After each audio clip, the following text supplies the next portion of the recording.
Capable of rapid, sustained fire, these belt-fed automatic weapons are some of the deadliest on the battlefield. This is 5 things you don't know about machine guns.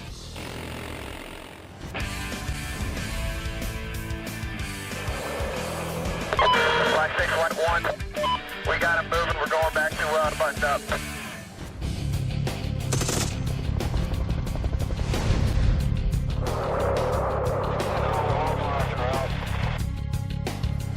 Created by legendary firearms designer John M. Browning, the M250 caliber machine gun, also known as the Ma Deuce, was developed just after the end of World War I. Although it was originally designed for ground units, use of the M2 greatly expanded during World War II, when the machine gun was mounted on all sorts of vehicles and aircraft.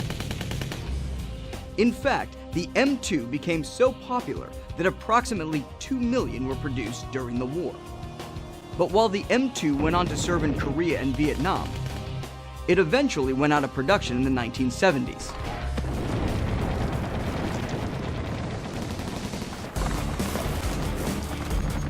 By the early 1990s, just 1,300 unserviceable M2s remained in the Army inventory. However, in the early 2000s, the US military reintroduced the M2 for use in Iraq and Afghanistan. Today, M2 variants are still in service with the US military and have been used by all 5 of the service branches. So, nearly 100 years after it was first developed, the M2 is still going strong.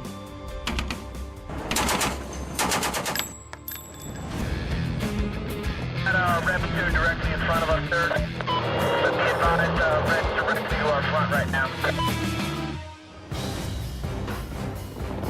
At the start of the Civil War, inventors on both sides of the battle were encouraged to develop new weapons for use in the fight. In the North, this led to the introduction of the US military's first machine gun.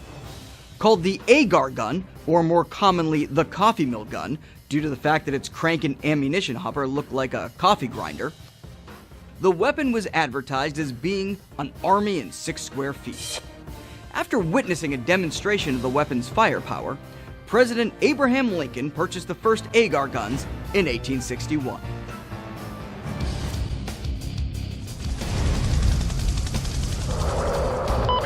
Black 5, this is Lima 3, it's nobody from my tracks, we're way back, over. Undoubtedly, the widespread introduction of the machine gun during World War I changed the way all future wars would be fought.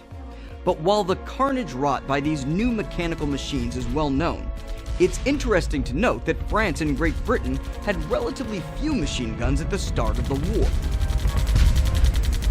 In fact, both nations were initially skeptical at just how well machine guns would perform against European forces.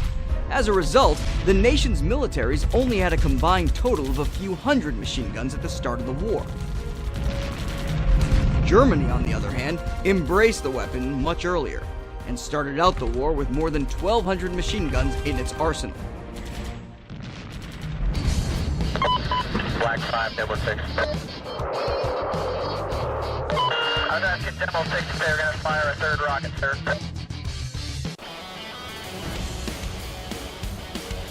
When we think of tanks today, we all picture heavy armored vehicles with large, high-velocity guns. However, at the start of World War I, British tanks, such as the Mark IV and Mark V, were often split into 2 categories. Male tanks, which were armed with a combination of machine guns and large 6-pounder 57mm guns, and female tanks, which were armed with only machine guns.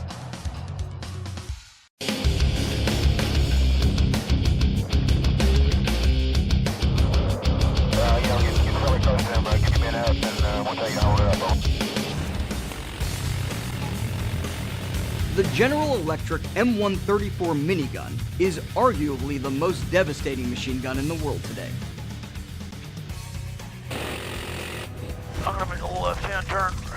With its 6-barreled Gatling design, it is capable of firing between 2,000 and 6,000 rounds per minute at a range of up to 1,000 meters. In fact, The M134 is so effective that the militaries of more than 40 different nations currently use the weapon.